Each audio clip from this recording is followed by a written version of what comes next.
Dog Nation, Jackson, Janet's greetings, and welcome to your daily dose of Donkey with Ginger. It's your boy, the Viking Donkey, bringing you some Steelers talk, coming off a big division road win against the Ratbirds while they were celebrating a Super Bowl team.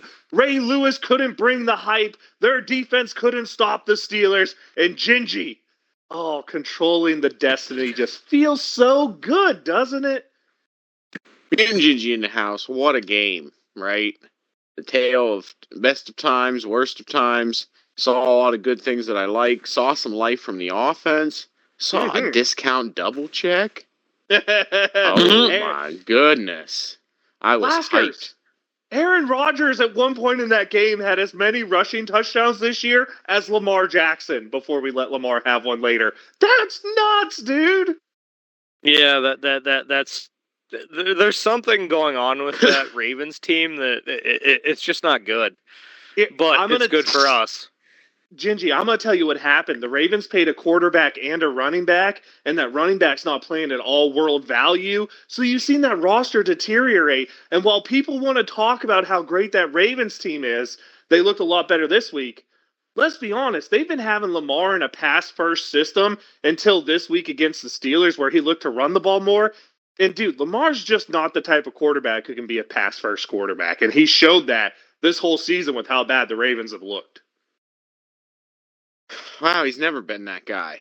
The Ravens operate in a very distinct offensive pattern, right? I mean, we've talked about that for years. They built a team to try to beat the Pittsburgh Steelers.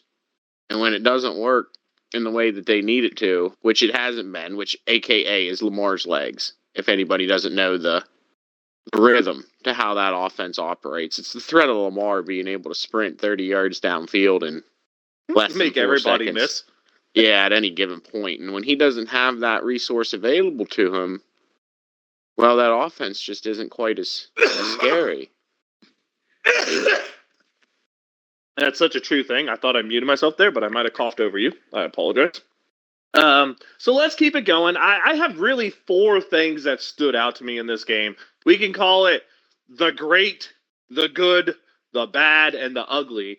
Laskers, I'll let you pick one of those 4, and then you get to talk on a subject that I feel from that game. So which one do you want to start with? I'm going ugly because I think I know where you're going.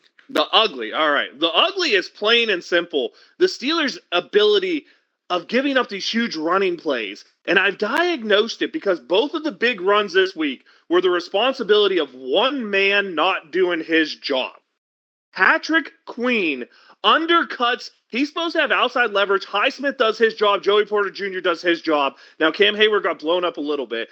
But the Kenyon Mitchell run, that was the 56-yarder, Patrick Queen, instead of staying where he's supposed to stay in his lane, which is outside Highsmith, undercuts Highsmith, ends up behind the running back for a 56-yard run. Later in the game, we have a play. That was to the left side. We have a play to the right side. Patrick Queen's supposed to hold middle leverage. He thinks Henry's going to go outside, so he jumps outside of his lane, gets blocked by the pulling tight end, and now there's a dang hole so big you could drive a tractor trailer through it. Laskers, the ugly to me is the Steelers' run defense, specifically the linebackers not able to hold their holes and prevent, and not only that, there were 3 different runs where Cam Hayward was 8 yards down the field. We cannot have this run defense continue the way it is, where players are losing their one-on-one matchups, but more importantly, where players just aren't doing what they're supposed to, Laskers. Your take. I'm going to leave this with one thing. What run defense? I didn't see a run defense out there. The first quarter was pretty good. Yeah, the first quarter, even the second quarter was okay. But third and fourth quarter, no, there was no run defense at all. Now, and granted, I didn't watch this whole game. I was busy doing other things.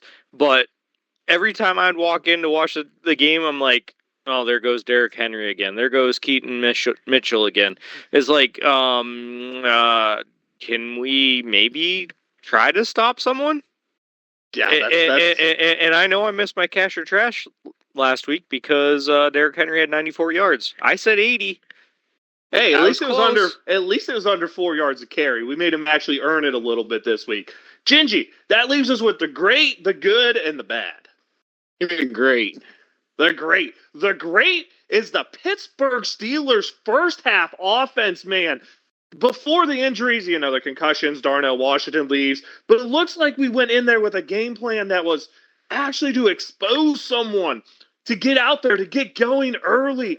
The offense was using the players the way you want to see. The shots down the field. I think we had 3 pass plays over 20 yards. That's more than we had the last 2 months combined. Look at these drives in the first half, Gingy.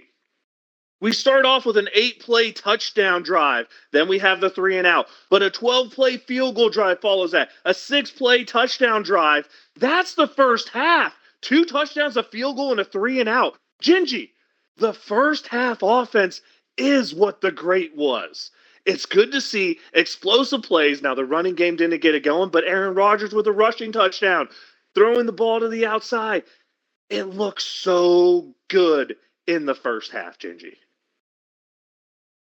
It did. It came through as it was supposed to, right?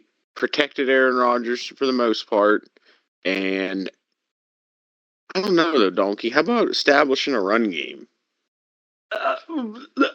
We don't have the offensive line to do that. So you got to play at the personnel you have, Gingy, and I just don't think this personnel is capable.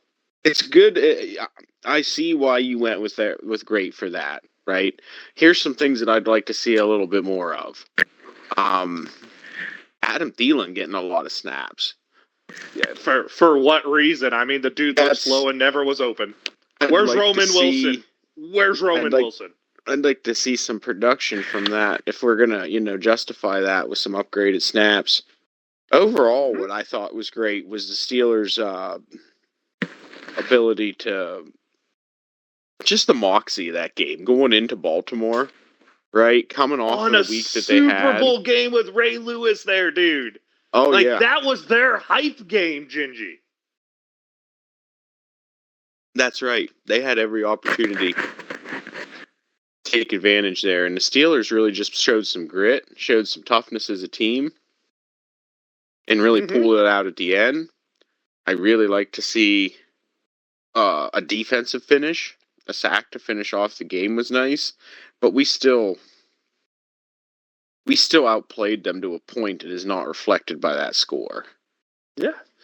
Gingy, I kind of like what you did there. You give me what your great was, and I get to build off of that after I give you mine. I like that, and I agree with you. The way the Steelers played a momentum game, I told you I thought they'd be hungry for this one. This was the shut up, stop talking about us game, as Aaron Rodgers said afterwards. I love it. I love that tape. I like that attitude. That is fantastic. Laskers, that leaves you with the good or the bad? Let's go to the bad. Laskers wants to be fully negative today. All right. The bad is the Steelers' second half offense, specifically when they were trying to run the clock out. Now, third quarter, field goal touchdown, right? Good.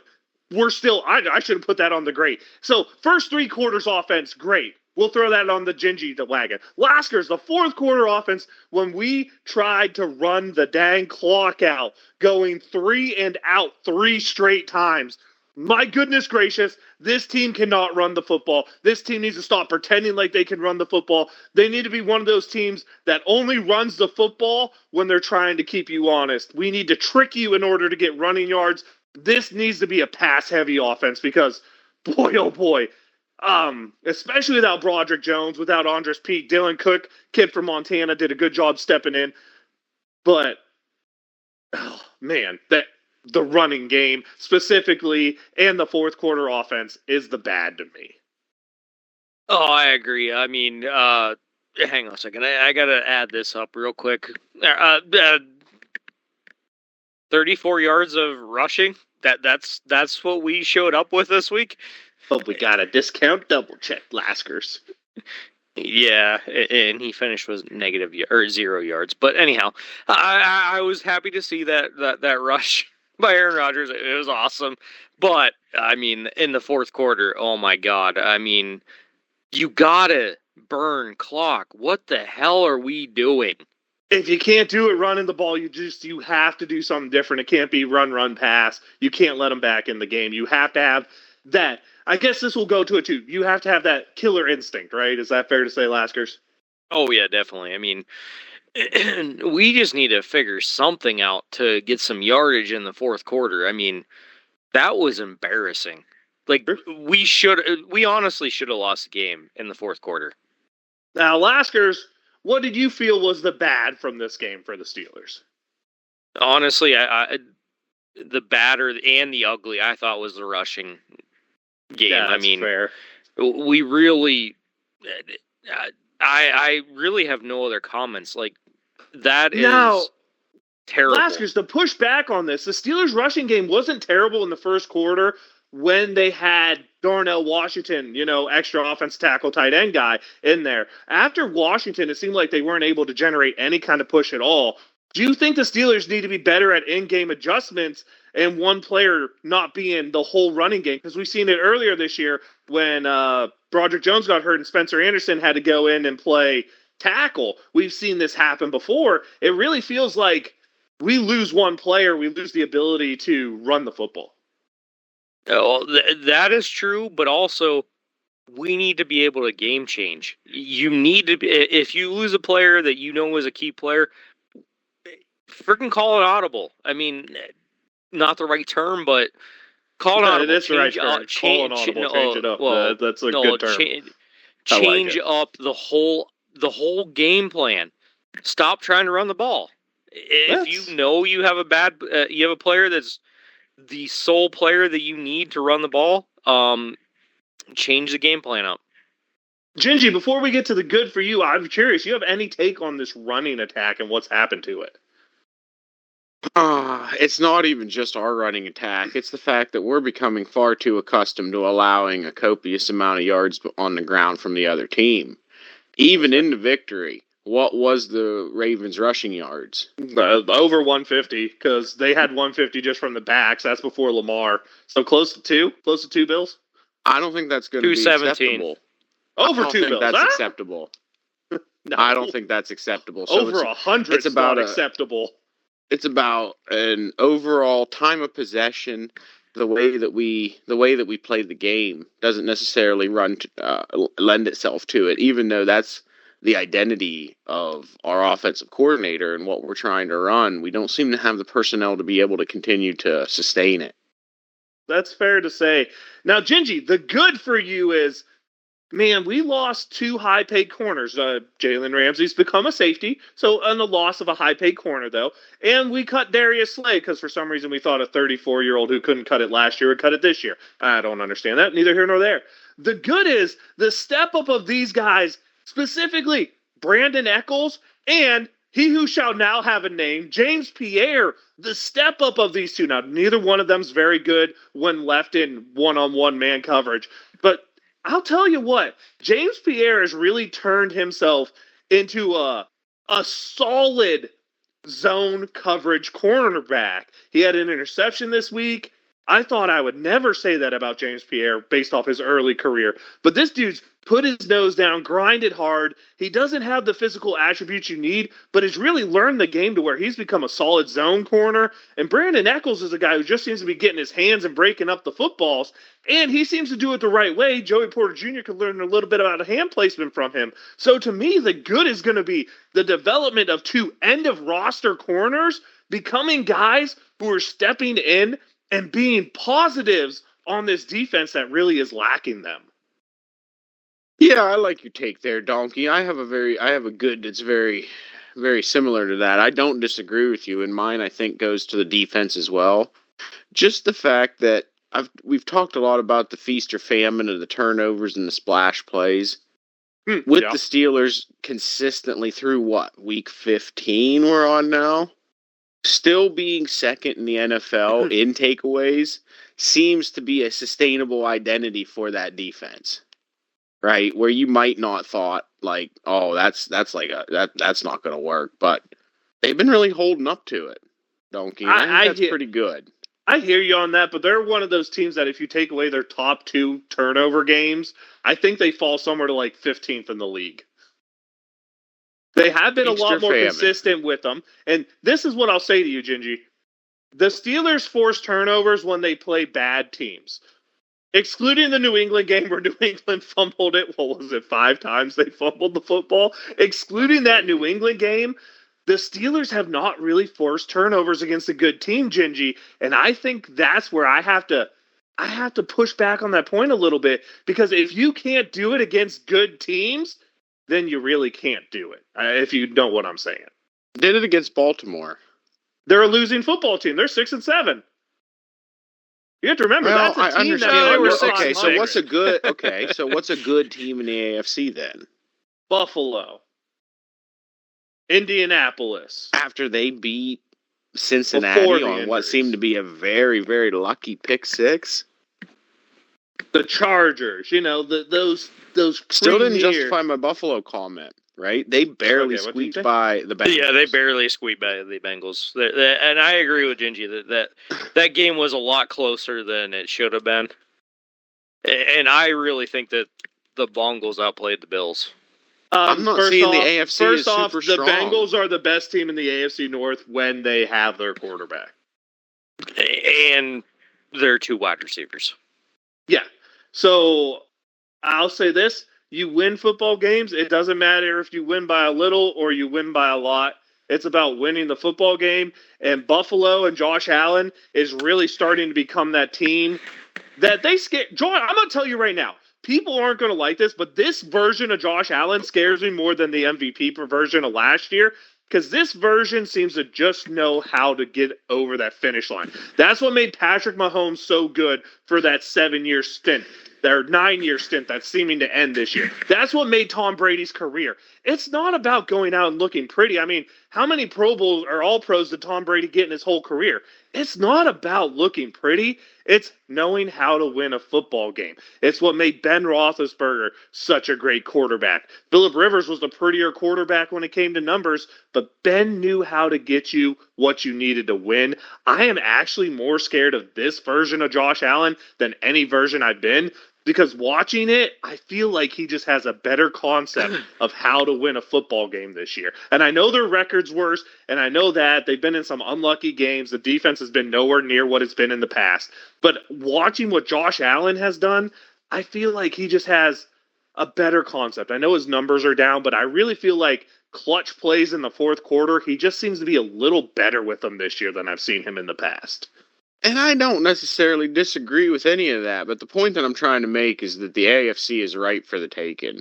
And whether you believe it or not, the Ravens still are, a good competitor. I just don't think the quality of the AFC is the same as it's been in the past 5-6 years. That's the point I had to push back on, is I think people want the Ravens to be good. I don't think they are. Objectively, their offense has extremely struggled running the football this year. They've had a lot of turnovers. Lamar hasn't been great. And that defense is a bottom 10 unit. Right now, you're talking a mid-pack offense with a bottom 10 unit defense.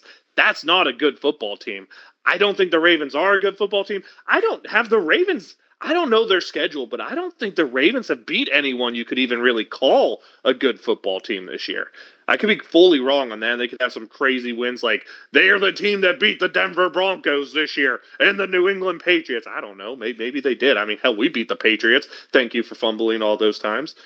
But I get what you're saying. It's just I feel a lot of these teams are getting credit for being good teams based off what they've done in years past. Like, Buffalo's still a good team this year. Look at their record. They have some good wins. I'm not sure I can say the same about Kansas City and Baltimore this year. They just don't look like they're good football teams to me. The Ravens beat the Bears. Yeah, that's the only team they beat that has a winning record is the Bears. I don't know about the Vikings. Might have a winning record. No, I don't know. They don't. They're 5-8. Their only winning record. So yeah, that's the the only one.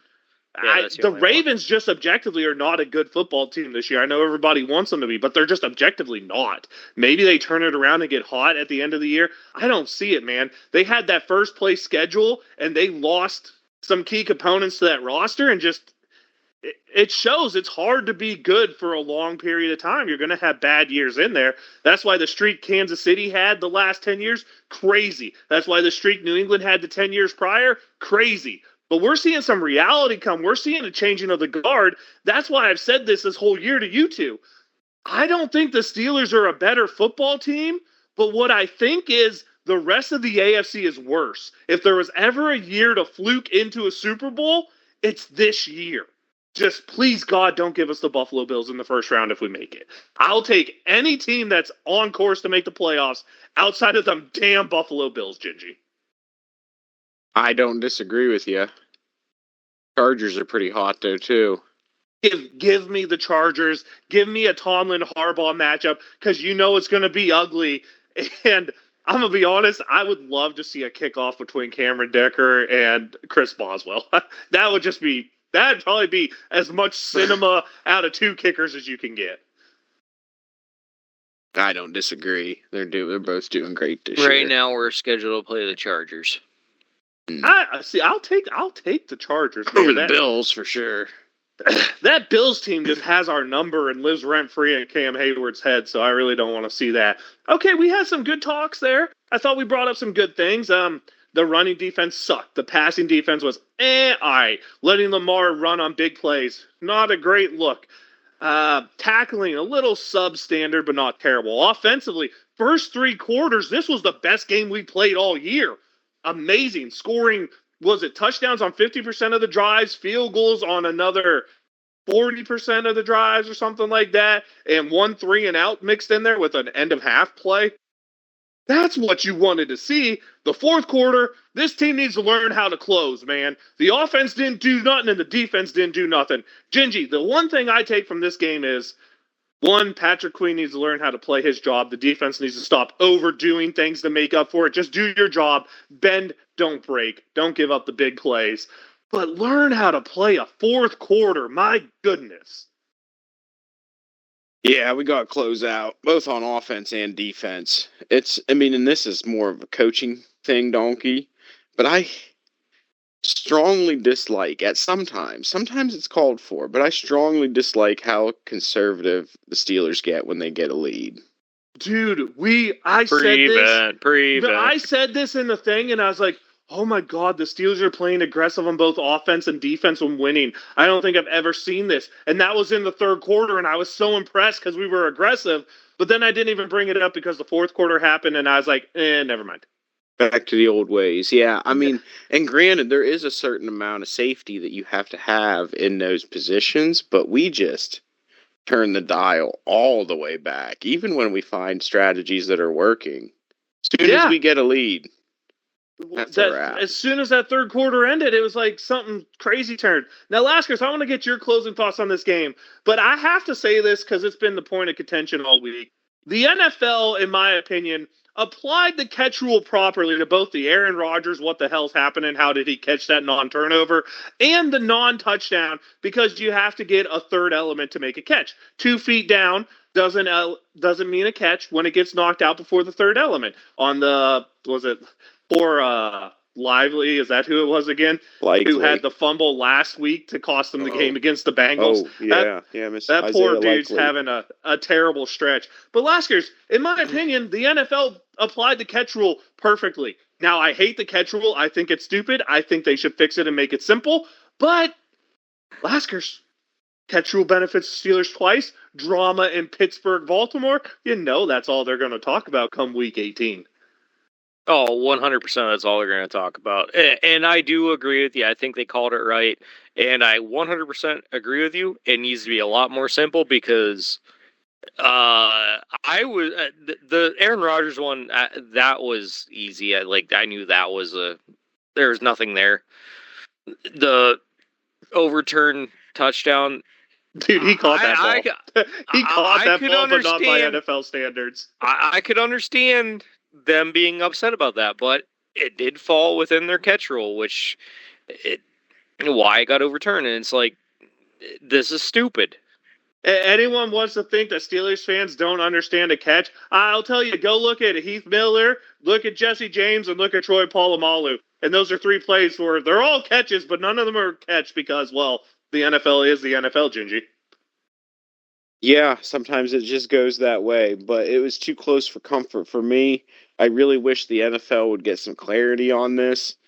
It seems like every year, regular season, postseason, it's part of lore now, right? You say names like Dez Bryant. And you know exactly what we're talking about with catch roll. And it shouldn't be that way. It shouldn't be that way. It should not. Laskers, closing thoughts about the Ravens game. Hopefully we can figure out how to run the ball.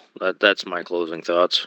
Yeah, fair enough. Let's talk about TJ Watt getting his lung punctured while getting treatment, because that's good, and he's not going to play this week. Before we get to talk about Miami, let's talk about Watt being out because our training staff sucks. Gingy, is that fair to say? That's a mistake that could happen. I don't know. I've never. So, what is a dry needling like that? My understanding is that there's some sort of intravenous application of some sort of medication for maybe a rib injury or core injury. Something like that. It can be a lot of things. It seems, a lot of things. What's weird, it does seem to happen like every other year in the NFL to someone. Like, this is the same thing that happened to, oh my God, I can't think of his name, the quarterback for the Jets right now. Tyrod Taylor. There we go. Yeah, it happened to him like a couple years ago and cost him his starting job, right? Or maybe it was like 7 years ago, and that's when Herbert took over. Something like that. But it seems to happen every other year. Like, why do we keep doing this to these poor athletes? I'm not sure if it's a delicate thing. Must require some finesse, though. Really, I mean, when you're talking, like, just where you're talking about, it has to be delicate. Whoever on the staff has reported is doing that.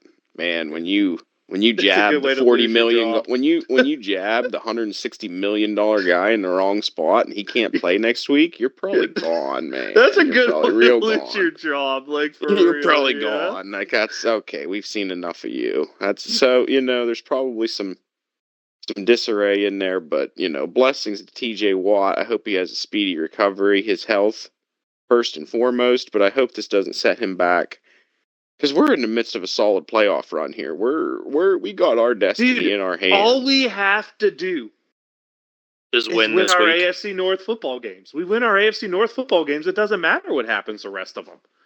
Who wins? We just have to beat Cleveland and Baltimore.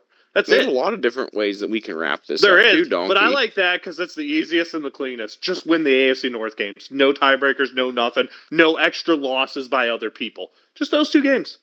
It would be very clean and easy. But like I said, I hope that this does not... We look back on this and be like... Then we go 9-8. Oh. No, we need to go 8. Actually, you know what? I hope that Baltimore and Cincy both pick up another loss. We go 8-9. Tomlin loses the Tomlin Trophy, but we win a damn playoff game, Laskers. Well, if we win the 2 AFC North, that puts us at 9-8. You're right. That's why I said, actually, I want to change my opinion. I want the one where Cincy and Baltimore each have another loss. We beat Baltimore and we win division at 8-9. Okay, I'm changing my mind. Laskers made me forget about this scenario that I like the best. Lose the Tomlin Trophy, win the playoffs. Any other fun things in the NFL that you guys saw this week happening? I don't think I really had much from this week. Well, I got one thing. If we go 8-9, we'll probably have to play the Bills. I don't think there's any scenario where we don't end up as the 4 seed unless we win out. So I'm kind of just in the spot where we're going to be the 4 seed. I've dealt with that. Seems likely to me. Yeah, I agree. I guess maybe if the AFC South beats the crap out of themselves, we could get the 3 seed. I don't think we're catching New England. I don't think we're catching Denver, but who knows? Maybe. Who would have thought? Hold on. Laskers. We have to win. We have to actually. What do we got? 4 games left. Yeah. The Broncos and the Patriots would have to lose out for us to catch them. We do have the tiebreaker on the Patriots, if that helps at all. We did beat them. It would be the 2 seed then. All right, so poll of the week. Who had these as your division leaders at this point in the season? How many of these teams did you predict to be leading their division? Pittsburgh, New England, Denver, and it's Jacksonville, right? Yes. Jacksonville's leading the South. How many of those did you guys think were going to win their division? Because my honest answer is 0. Or be leading them. My answer is 0. Jacksonville's really the only realistic foreseeable. I thought Houston would win that one. I thought it was going to be Houston, I'll be honest. They still might. Houston's on a tear, aren't they? I had it being Houston, Houston's Cincinnati. 8-5. I had it being Houston, Cincinnati, Buffalo, and Kansas City. So, kind of wrong there. I'm definitely at 0. Yeah, I don't know if I've seen those. Speaking of the AFC South, what I want to mention is our quarterback is no longer the oldest quarterback in the league, folks. Phillip, Grandpa's coming, baby. Grandpa's coming. Smokes! He's pulling out the pigskin. It is Thanksgiving for Grandpa in the backyard. He's going to be hucking it around. Man, the Colts are, I don't know. I think the Colts are in trouble. But that is quite an unfortunate thing that happened to them. You do know this whole thing. I know it's Daniel Jones is the one that got hurt that had this happen. But you do realize the whole reason this is happening is because Anthony Richardson broke his orbital bone using a resistance band at some point. Yeah. Like, think of how crazy that injury is. And that's the reason we get to see Grandpa Phillip back. Wait, he smacked himself in the face with a workout band? A rubber band? And it broke his orbital bone like 3 weeks ago. That's pretty terrible. Also, man, I feel bad for Danny Dimes because that dude was actually put in a season where I don't think he deserved it, but he was going to get himself paid this offseason, man. He was about to get Sam Darnold money. I agree. Just an unfortunate situation that occurred down there, but maybe Phillip Rivers has got the magic. He didn't have it when he was there in 2019, 2020, I don't think, but maybe now he does. I don't know. Oh man, old man Phillip leads a run 44. there. I might actually root for the Colts if the Steelers don't play them just because of that. Let's have an AFC championship game of 40-year-old quarterbacks. Come on, make it happen. I mean, oh, could happen. Be good TV. That'd be so great. All right, well, I'm ready to move on to Miami if you guys are. I'm definitely ready. All right. All time, the Steelers are 15-14 against the Dolphins. At home, the Steelers are 9-4 with a current 2-game winning streak. The biggest win, the Dolphins beat us by 24 points in 1989, 31-7. Pittsburgh won by 20 points in 1979 and 1989. Both scores 34-14. So if we're going to win by 20, that seems to be the score. The longest streak is 5 for both teams. Miami from 1981 to 87, when they were really freaking good at football and we weren't. They won 5 straight. And the Steelers from 04 to 10, when we were really good at football and they were. Current streak, of course, Miami won the last matchup, which was in October of 2022. 16 to 10. That's a very Steelers score. And the current streak is Miami at 1. When I hear Miami coming to Pittsburgh, do you know what I think about? Do either of you know what comes straight to my mind when I hear Miami's coming to Pittsburgh? No. Do you remember the damn Hurricane game where the ball on a punt stuck straight into the turf? 3-0. Yes, the 3-0 Hurricane game. Do you remember that? Because that's all I can picture in my head when I hear the Dolphins are coming to Pittsburgh, man, is that game and the shenanigans that happened for the Rain Bowl. Oh, man, that was... It's supposed to snow on Sunday. Well, that's entertaining. We have the Dolphins who still are clinging to a playoff hope here. They've been playing better football as of late.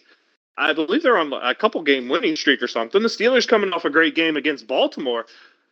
What are you feeling here, Gingy? What's on Gingy's mind when we play these Dolphins?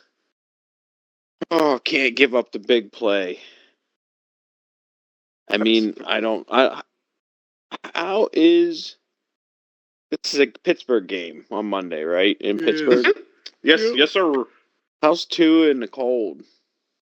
Tua sucks in any elements, but that's just the way it is.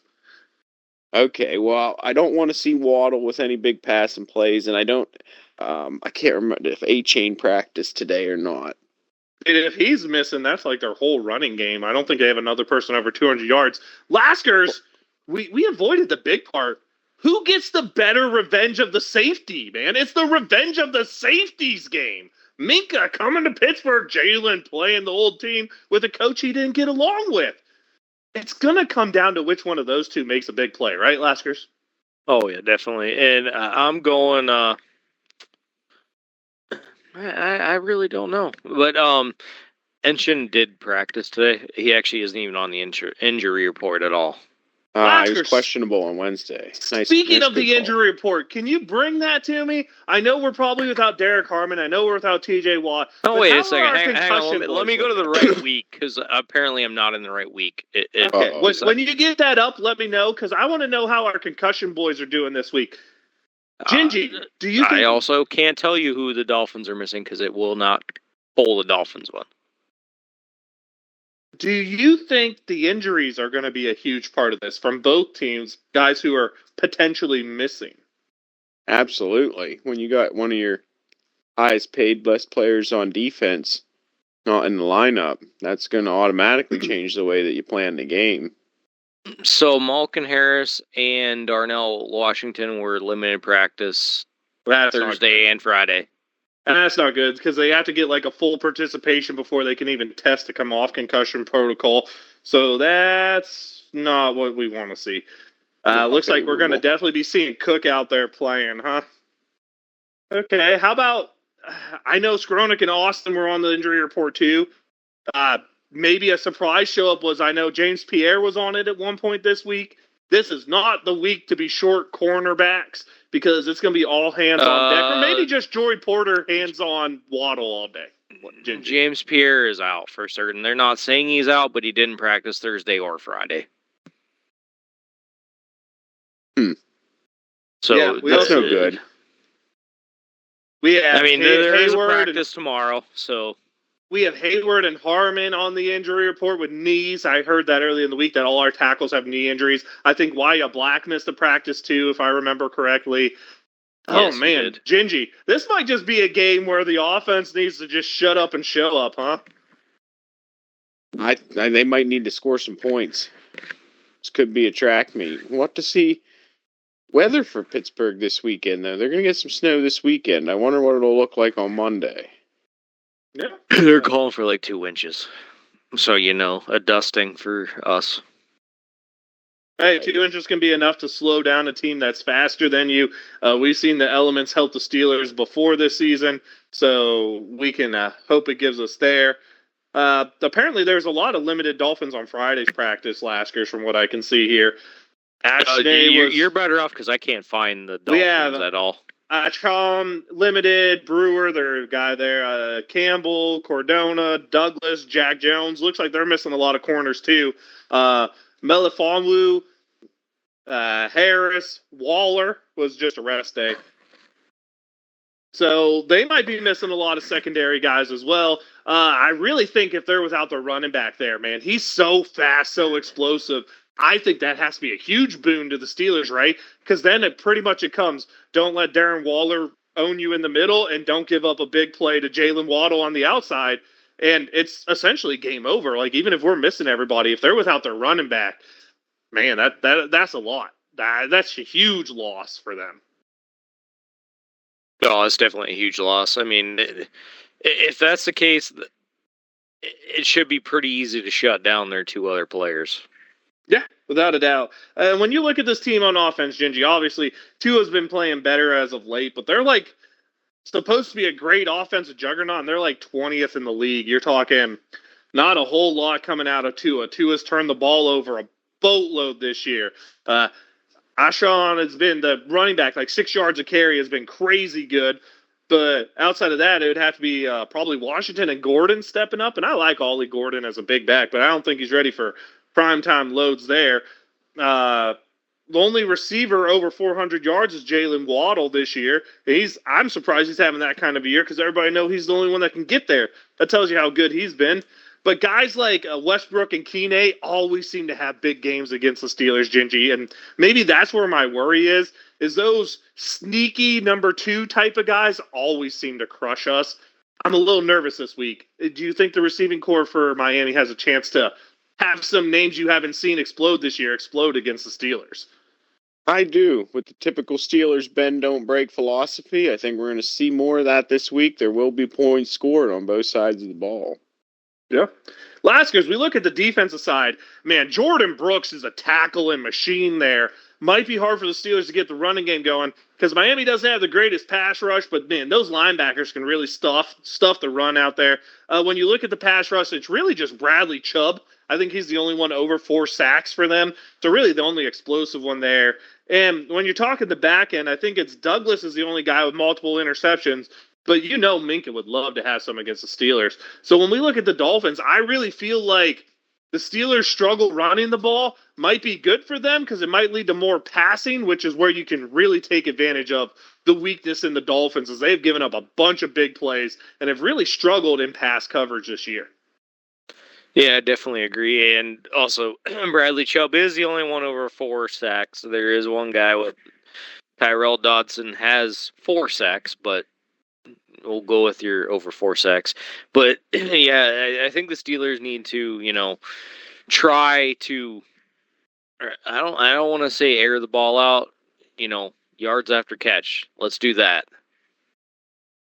Gingy, I want to say air the ball out, and I think that'll be the best way for them to control time of possession.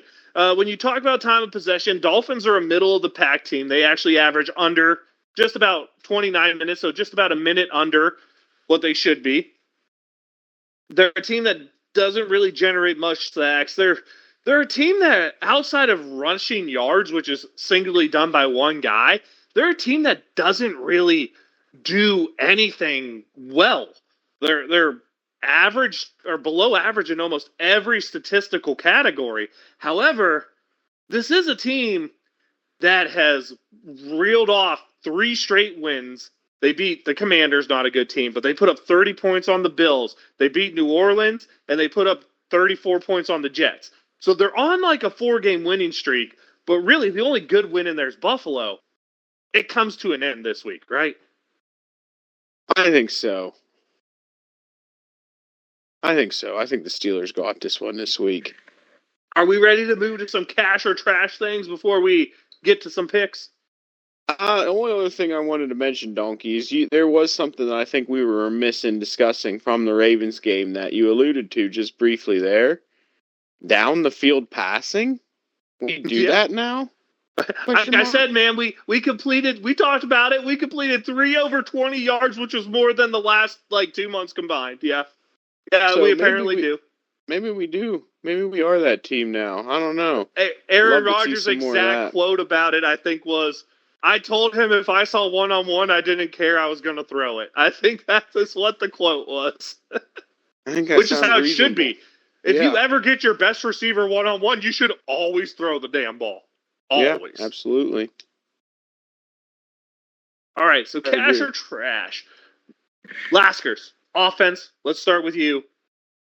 Aaron Rodgers breaks 300 dang yards this week against the Dolphins. Cash or trash?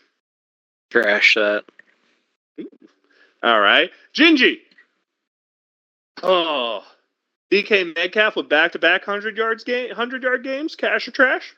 Let's see it, don't. Cash it in. Laskers wants to see a running game. I won't give you a great running game, but let's say an average performance. Let's say we get to the 100-yard mark with about somewhere between over 3.8 yards a carry. 100 yards over 3.8 yards a carry. Cash or trash? Is that between the 2 running backs? That's the whole team. That's team stats. Okay. All right, I'll cash that one in. Okay. Gingy, Dylan Cook, kid that went to the University of Montana. Got to point that out because it'll make my wife happy. He's going to be playing left tackle by all looks. This new look offensive line, mainly just him, maybe without Darnell Washington, they're going to hold down a pass rush that's not very good. Just like last week, we held down the Baltimore Ravens' terrible pass rush. We're going to do it again this week. Aaron Rodgers will get sacked only 1 time or 0 times. Cash or trash? 1 time, 0 time. Cash it in. 1 time. Let's go. All right, Laskers. The Pittsburgh Steelers are going to score. No, we won't do score because that tends to throw off people's picks. So we won't do that. The Pittsburgh Steelers are going to have more than 350 yards of total offense. Cash or trash? I'll cash that one in. All right. I like it. Let's flip to the defensive side. Let's talk splash plays, Gingy.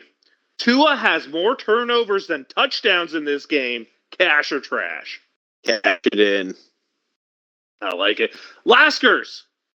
It doesn't matter if the Dolphins have a running back or not. The Steelers are going to show up this week, and they're going to finally hold a team under 100 yards rushing. Cash or trash? I'm going to cash that one in. Oh, I like it. I like it All too, right. but I'm not sure. Gingy, I'm not either. No TJ Watt, no problem. Just means extended play for Nick Herbig and Jack Sawyer. And those two guys will combine for at least 2 sacks this week. Cash or trash? Ooh, I don't know. I don't know about Sawyer yet. I'm gonna trash that one. But no shit. Herbig could get 3 on his own. Come on now, give him a little love. It's true, but no, I'll trash it. I don't think so. Laskers, last one for you.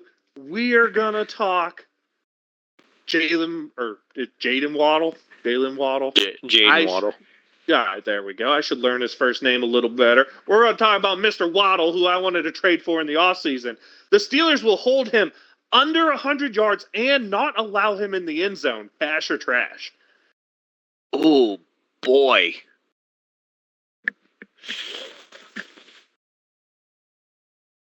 I'm going to trash it. I think we hold him under 100, but I think he gets in the end zone. Fair enough. Gingy! Oh, this has to be a fun one. I've talked about this. I've worked it up. This is the revenge of the safeties. So does that mean I'm going to talk about a team getting a safety? No. Too lame.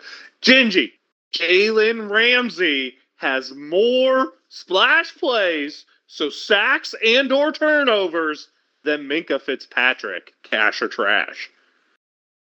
Yep, cash. Absolutely, he does. I don't know. Minkah had a big one last week, didn't he? He has 1 interception as a Dolphin, which is like as many as he's had his last 3 years as a Steeler. I don't know when it came, I'll be honest with you. I did not do enough good research. Laskers, let's flip it to you. Give us what you feel this game is going to be. I feel this is going to be a grinding game. I think the Steelers are going to put up more points, but I do think that it's going to be a grind. It's with the potential weather that they're calling for, I just don't think Miami can deal with it. That's fair. Gingy, how are you feeling about this game? I'm feeling pretty good overall. I think we were able to get into a good rhythm, take some momentum from the big AFC North win last week, and let's rewrite the narrative for December. Let's turn this into a streak. I'm going to be 100% honest with you. I left this out because it's my biggest talking point, and I wanted to make it my final talking point. Mm-hmm. I think this game is played past the Steelers' bedtime, and I don't think that's good. I think the biggest element of this game is going to be that it's past our bedtime, and that's definitely past my bedtime. That leads you to where I think this is going to end up. I don't think the Steelers are going to be able to run the ball. I think they'll have a decent success passing the ball. I think they will make a couple turnovers, but I'm not sure it's going to be enough. Because, Gingy, let's be honest here. We have not looked good at any late-night game this whole year. It's true. I don't think we looked good in any late-night game last year either. That's usually the Steelers' staple prime time. Well, we wins. had an old quarterback then, too, unless it was early season. But we looked good almost every game with Fields early season, so I don't think that's fair. Maybe not good, but not terrible. All right, let's get to some picks then, unless you guys have something else you want to say about this game before we get there. No, I think we're ready, Donkey. All right, let's start. Baltimore's going to Cincinnati. I like the Bengals. Laskers, who'd you got? Give me the Bengals, too. Gingy. All 3 Bengals. I think that was a fluke last week. That the Bengals were on every path they needed to be to beat the Bills. Except for Burrow's hinting towards retirement. It's true. Dude, he's like, well, I guess you make enough money, you can retire at 26, do the Andrew Luck thing. I don't blame you. He's got beaten up his whole career. That's actually exactly what I didn't read the article, but that's exactly what Yahoo said. Is like he's heading towards being Andrew Luck. We got the Browns going to the Bears. Is Shedeur Sanders the answer? I think you'll see him turn the ball over against the team that's like the best at turning the ball over, as I believe Chicago's supposed to get back both of their starting corners this week. So I like the Bears, Gingy. I do too. Give me the Bears. Laskers. Give me the Bears. It's supposed to be like -7 degrees. Yeah. Holy. Oof. No, thank you. I don't. Yeah. I don't so 100% think give me the Bears. I don't want to even show up in that type of temperature. I live in Alaska, so that's saying a lot. That leads us to the creme de la creme, the Dolphins coming to the Steelers. I don't ever really pick the Steelers games first, but I'm going to pick them first this time. I think the Steelers lose this game 17-16. I think the offense does all right. I think we settle for way too many field goals. Actually, yeah, 17-16. That's right where I want it. Way too many field goals. I feel weather will play a little bit. I don't think the Steelers will establish the run the way they need to. I think the defense will play good, get a couple turnovers, but, not any game-changing turnovers. I feel like this is going to be the, hey, we got a turnover, the offense won 3 and out type of game. It's a late-night game, and I just don't trust this old team to play well late at night because they haven't shown it to me yet, Laskers. What you thinking? Give me the Steelers 35. That's a lot of points. I like that. Dolphins 15. I'm not feeling good about my pick here, just so you know. 20 points spread. Let's go. All right. Yep, we're gonna win by 20. And Gainwell is my X factor. Laskers, I have to change. He's gonna have 2 touchdowns. Okay.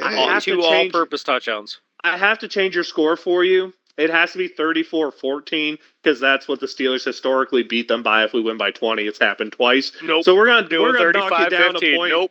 35-15. We're knocking you down a point whether you like it or not. Gingy, how you feeling?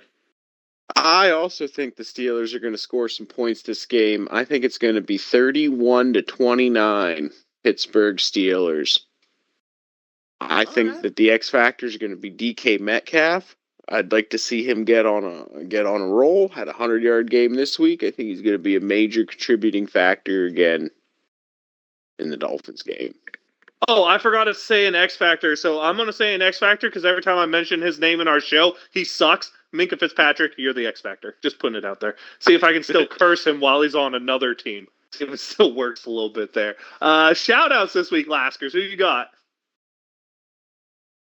I actually did have one, and I completely forgot about. Oh, no, I don't remember. I did have one, but I completely forgot. Gingy? Shout out to James Pierre. I'm seeing a lot of high effort. He's more often in the right place than he is the wrong place. He's made some surefire open field tackles and an excellent contributor on that defense where he was typically a liability. Still can mess up, but shout out James Pierre getting your name back, playing some solid defense. Every week, y'all just don't let me shout out the "You Shall Not Be Named," so whatever, I'll skip him again, because I'm never allowed to shout him out on the show, only call him out. Fair. My shout-out's going to be DK Metcalf showing up, and my favorite play of the game, well, it had nothing to do with the outcome, was DK Metcalf being a gunner and absolutely smoking the double team on the outside, dude. Loved it. Yeah, How that often was you get crazy. to see your primary wide receiver be a gunner on special teams and do it well? I liked that. It really put a smile on my face. It made me make that sound that you heard earlier. I'm not going to repeat it because it hurts my voice when I do that. I guess that wraps it up for us here. I'll let you know I'm the Viking Donkey. It's Viking_Donkey on Twitch and Twitter. Your daily dose of Donkey Ginger is the awesome YouTube channel where you get this great content and get to hear Bug Boot coming out a little more and more every week. Laskers, let them know. Laskers everywhere, and if you still can't find me, it's still too bad for you. Gingy to you. Mutant Gingy in the house. We hanging out. We talking football. Holy smokes, we got some December football, people. We're on a playoff race. We're in prime time. Wave them if you got them. Here we go, Steelers.